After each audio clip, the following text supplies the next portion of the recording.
Hey everybody, it's a Rapid Recharge Wednesday. So it's Diane Gibbs. I'm the host of Design Recharge, and I am alone today because I'm doing a Rapid Recharge, and that means it's a 20-minute, real quick. I'm going to go over something that I think is important, and then we'll get a little feedback, and then you'll have the rest of your 30 minutes of your hour to work.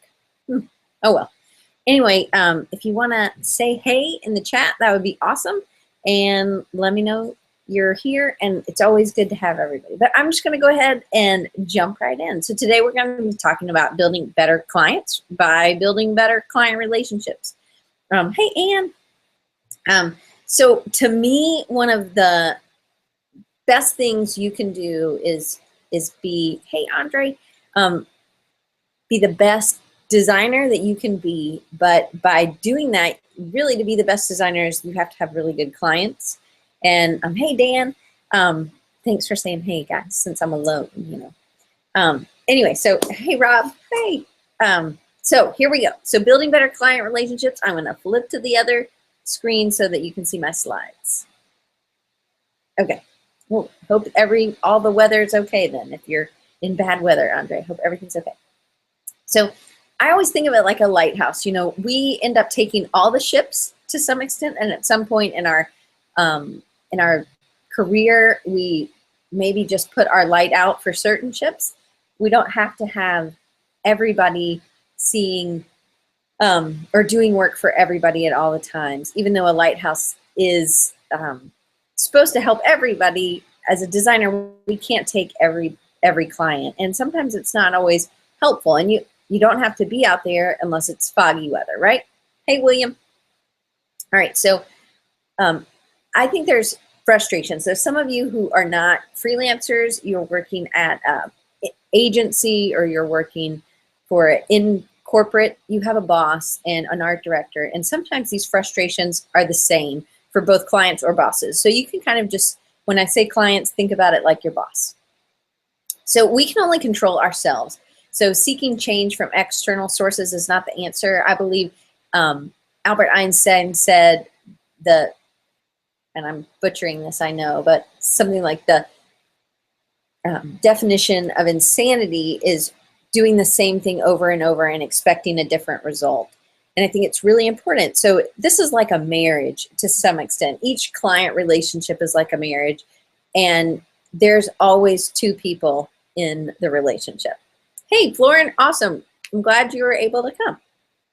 So there are 5, I think, essential skills needed for a dream client relationships, to maintain them, to build them, from the get-go. And if you're in the middle of a 2-year relationship with a client and you don't have some of these, then just start today. Tell them, hey, I saw something, I learned something, I want to talk to you about some of these things. So respect is essential for both parties, for their area of expertise. They need to respect you for what you do and what you know, and then you need to respect them for their experience in their market, where they've been coming from, who their clients are, and where they want to go. That's what we really need from them. So respect is also about treating people as equals, even when you're acting as the leader or the teacher or the guide. Hola, Alma.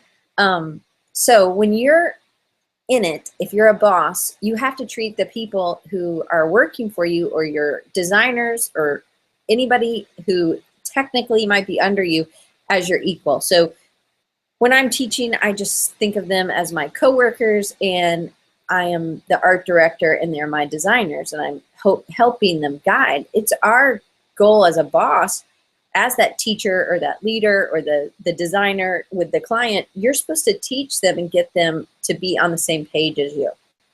And there's a ton of teaching that we have to do inside of our client relationships. A ton. We're not going to get into that today, but there is. So you need to respect them, and they also need to respect you. This could be the 5 rules of your relationship, right? And so confidence is key when you're building and winning a client's trust and respect.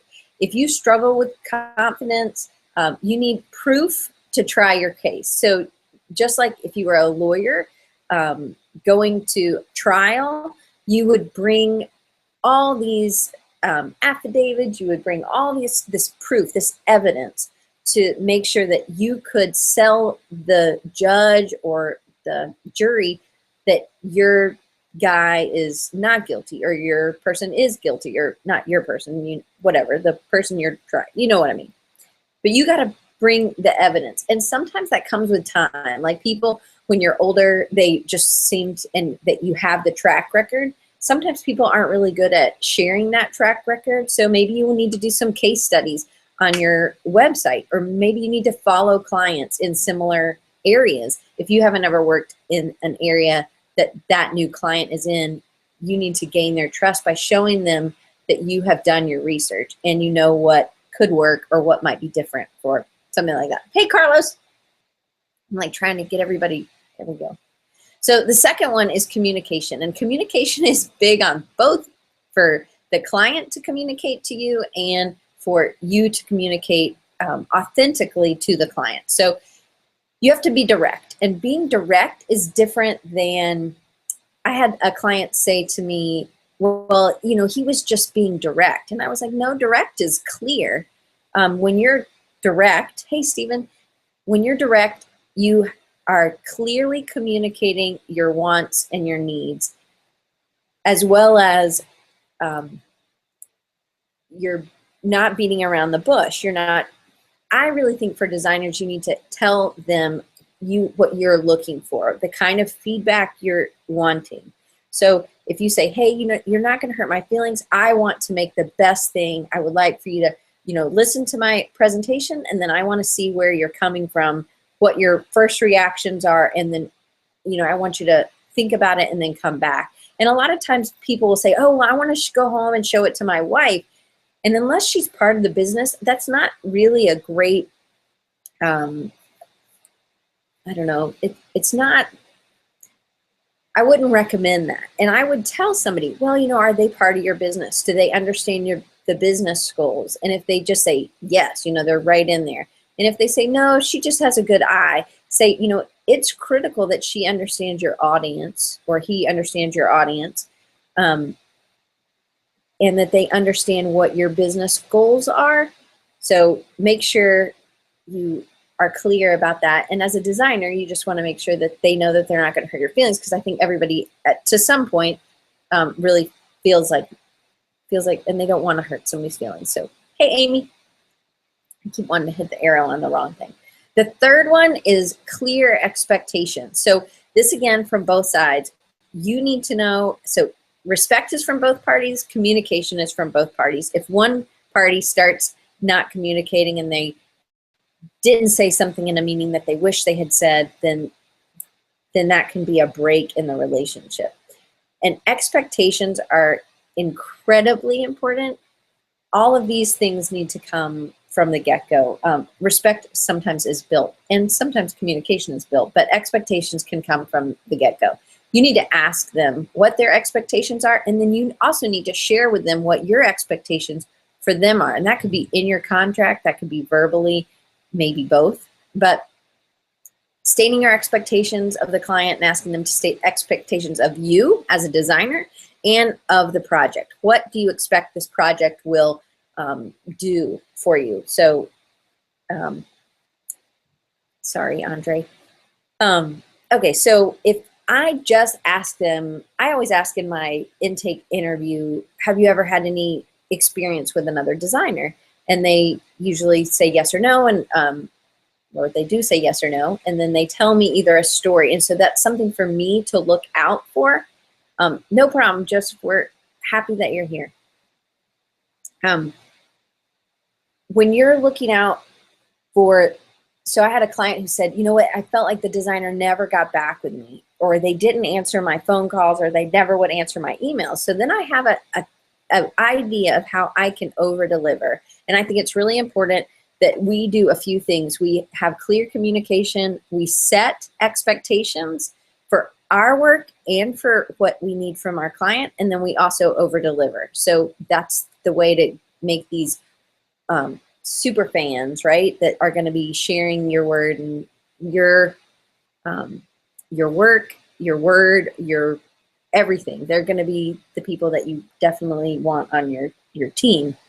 So stating your expectations of what you expect them to do. So me specifically, I expect them to give me a Word file, and I state that in my contract. So that's a very basic thing. I'm not going to be typing it up. I do give them an opportunity to say what, if they do need me to type something up, I'm going to charge them at certain,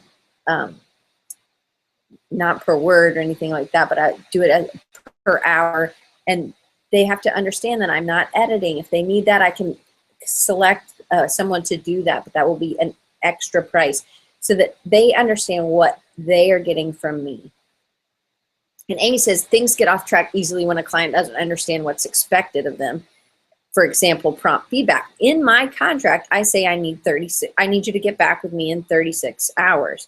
So after I give you something, you have a whole day plus a half a day to get back to me and let me know. Because again, I'm trying to meet your deadlines. So you have to tell them that this is really important. If they need more time, they needed to let you know in the contract when they were signing that. And I always just reiterate that. Some people, my sister says, nobody reads contracts. Mine's super easy to read, and it's not that long, but I really think it's important that you state that in there and tell them verbally. The fourth thing is to take responsibility. So this can be sucky, but there's always something I could have done to improve the situation. It's never one-sided. So think about a marriage or a fight with a friend or something. Probably it was miscommunication. It could have been about expectations.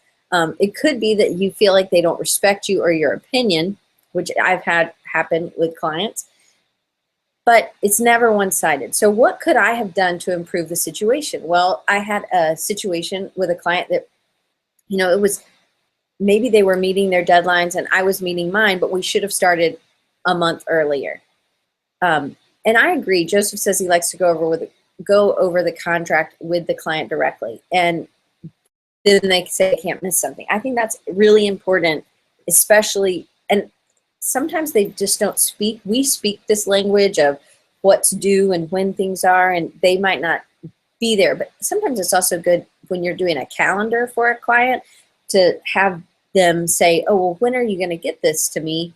And then you get back and you say, well, I'll get this to you this day, but I'll need it back from you. So I don't always have it stop with a contract. I give them a calendar as well. So that might be something you want to do, but it isn't ever one-sided. Even when you think that the client was in error, you have to see where you could improve and change your actions to make sure the issue doesn't arise in the future. Because hopefully this is not something that is going to break the relationship. Amy says, exactly, our deadlines are based on meeting their deadlines. They don't meet them, yet we are still expected to meet their ultimate deadline. And that is really, really hard.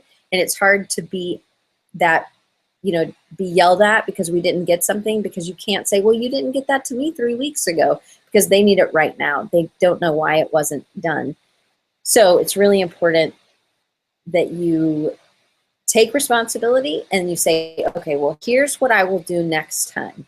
And so that they see that you are on top of it, you understand that it wasn't to your ability either, but maybe I had a client ask me, I do a calendar for them every month.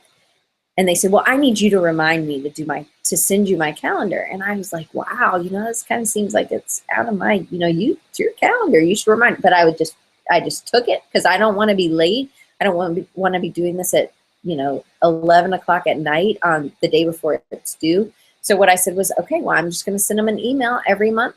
And I just send them an email to remind them, a week before, 2 weeks before, to get me their calendar. So Dan says, you teach production scheduling to clients. Well, I don't know if you're talking to me or somebody else, Dan, but I do give my clients a production schedule. It's more general. It's not exactly what I'm doing every day, but I do say, hey, I'm getting it to you this day. That means you need to get it back to me on this day because I can't meet, because we can't go to the printer at the right time. And there is some buffer you do in to make changes, but also in my contract, it says this contract is paying for this many revisions. And Rob says, like you said, I think the transparency is the best way of approaching it, making it clear that you're working together towards that same goal. And again, if you don't ever ask them about their goals, how do they know that you're working with them? That I do spend 2 hours with every initial client consultation. And I think it's really, really important. And I've had great, oh, thanks, Dan. Maybe did I answer your question, hopefully? Okay, so here we go. So a lot of times we will be in the habit of blaming other people. And blaming others is not the action of a leader.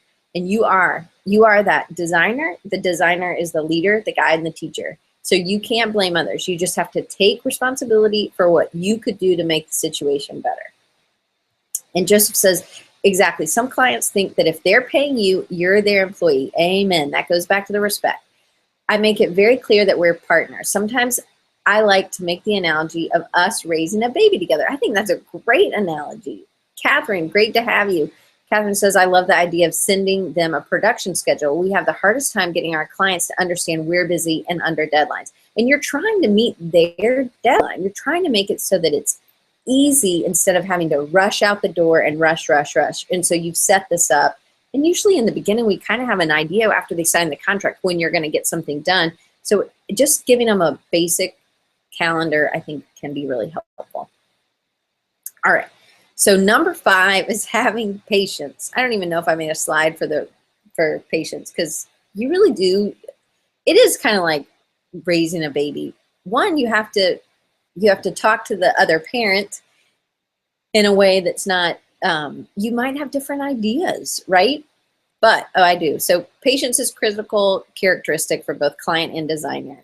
And I definitely think that you need to bring this up in the expectation part of the conversation, is that we are both coming at it from different areas of expertise. So from that, I need you to be patient with me. I had a student today said, I've been over to ask somebody a question and I've probably asked them 5 times, but I still don't understand.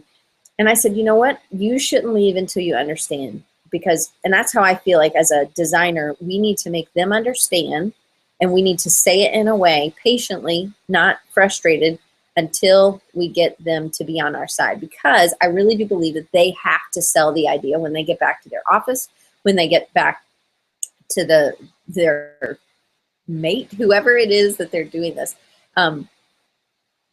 whoever it is that they're having to sell this idea to, whether it's even just their customers. So if it's their customers, if it's their staff, if it's the rest of the company, you want them to be excited to be raising this baby, as Joseph would say. You want to be excited to be on this trip, on this boat together, because sometimes it does sort of feel like you're in a stormy sea, I think. All right, so there are a couple things I think you should look out for. I have had a couple of bully clients, and we're gonna just go real quick. Someone who always has to be right, and or always has to have the last word. So as a designer, you have to, it's like being a waitress or a bartender or something like that, or waiter, whatever, server. I always think that if there was somebody who has been in retail or has been in a server position, I actually think they have an advantage to another designer if that's part of their work history. Because most of the time, you have to have the mentality of, we need to fix it, whatever's wrong. I'm sorry it wasn't the way you wanted it, or I'm sorry I wasn't clear in explaining what this, chicken was going to be like. Oh, no problem, Meredith. I'm so glad you're here. Amy says, follow up verbal conversations with an email outlining everything that, yes, definitely. Leaves a paper trail and ensures that conversations were interpreted correctly. And that goes back to the communication aspect for sure, Amy, I think. But when somebody has to be right, sometimes they'll just fight you just to make you wrong. So I really think it's important that if you're seeing some of these are warning signs, some of these are bully warning signs, you need to get out if you can. Sometimes you can't leave because you need the income, but then really start seeking out. Do something else to start seeking out other avenues of income. I also think when we complain too much, I think of it as like somebody who brings the evil out in me. I have said some choice words to some clients only because they were cussing at me first, which is never, this is me blaming them, right? But it's never good. Like, I think that those are situations you need to remove yourself from. Or it could be that they bring out the evil and you are mean to them, or you say things that you wouldn't say to somebody else, or they bring out that negative self-talk in you. So it's important that if you hear yourself saying these bad things to yourself, that maybe this is somebody you need to let go, because this isn't a relationship that's building you up. In a way, it's can be abusive. So if this was a relationship, a romantic relationship, your friends would tell you to get out. So you've got to listen to that and listen to that voice inside of you, that the evil inside of you is trying to kill, I guess, the good little voice. So, all right, so negative situations. If you're playing these negative situations over and over in your head after your meetings, or I remember I'm not really quick on my feet sometimes, so I just take it and then I'm like, oh, I wish I could have said this, or I wish, and of course I would never say that because I don't think that's the right way to handle it, but I just play them over and over, and then that's probably not a healthy situation. There are some great books that talk about, I can't think of the name of it, but I will put it in the show notes underneath. And it talks about relationships and conversations, critical conversations that you need to have with people who you're in work relationships with, or things like that. It's Cloud is one of the guy's last names. He wrote some other book too, and I've read it, but I can't remember. Anyway, but it's like critical conversations. Maybe somebody can Amazon it or Google it for me. But his last name's Cloud, or one of theirs. There's two men, I think. Anyway, I just read a book by Bob Goff, Goff, and he talked about this negative self-talk that we have, and he really doesn't play into that. He really does the home run. So as a kid, he never was able, he was not a good ball player. They would put him up, and really didn't want him to have to bat if they didn't have to. But when he went up to bat, they said, just let him hit you with the ball, because he was real tall or whatever. So you know what? He did. Most of the time he just got hit with the ball and he walked the bases. Or, they would just strike out because he didn't swing. But one time he swung and he got a home run. He was a big guy, big kid. And he got a home run, and he said, I could play in my head over and over all times I've struck out. Or crucial conversation. Thank you, Dan. Or it's I play over and over that one home run. And you know what? I think it's important for us who maybe do have that negative self-talk monster on our shoulder that's a little louder than the good job. Not everything we do is great, but usually some people are either overly confident and they just hear that. I think there's a good kind of middle range. Some of us maybe have too much of the monster. So I want you to play that home run. Play, because those help you go forward instead of holding you back. Sometimes the negative can just get you sunk in. Yes, that is exactly, that's exactly it. Thank you so much, Dan. All right, so Anne said, you also don't have to take verbal abuse from anyone. Saying to the customer or client, I'm sorry you're upset. However, you don't have the right to speak to me in that way. And that is exactly true. Sometimes it's just good to walk away and say, you know what, I think we need to discuss this at a later date. I think it's getting too heated. And again, you want to just keep your cool. It's like a parent, I guess. Not that I'm a parent, but I have a dog. Does that count?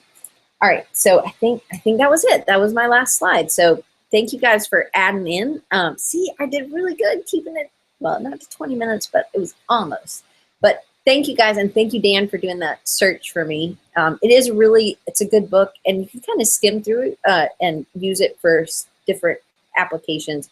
You don't have to read back all the way through. But there's another one that's about communication, I think. He's a good writer and a psychologist. So Next week, I'm really excited to have Brian French from French Paper. And so I'm really excited to have him on. And oh yeah, Brene Brown. She's one of my favorites. She's awesome.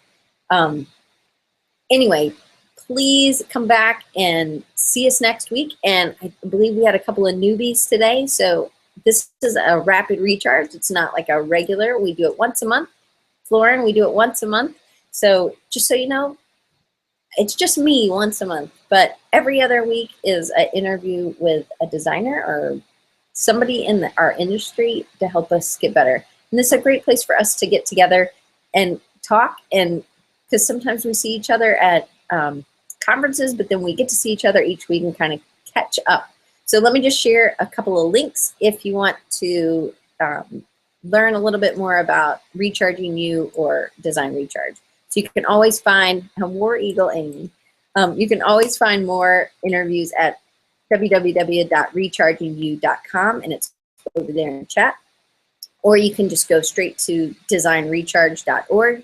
And if you just want to, you have an idea for a topic that you want me to discuss, or I can do some research on it, or I can find somebody, then we will definitely put that in. And so I'm going to make sure you have my email, which is diane@rechargingyou.com. And if you want to find me on Twitter or Instagram, those are also great places to get to me. It's at Design Recharge, and that's it. So guys, thanks for a quick, I'm super excited. I did 26 minutes, I think. Anyway, thank you guys, and I'll see you next week with Brian French.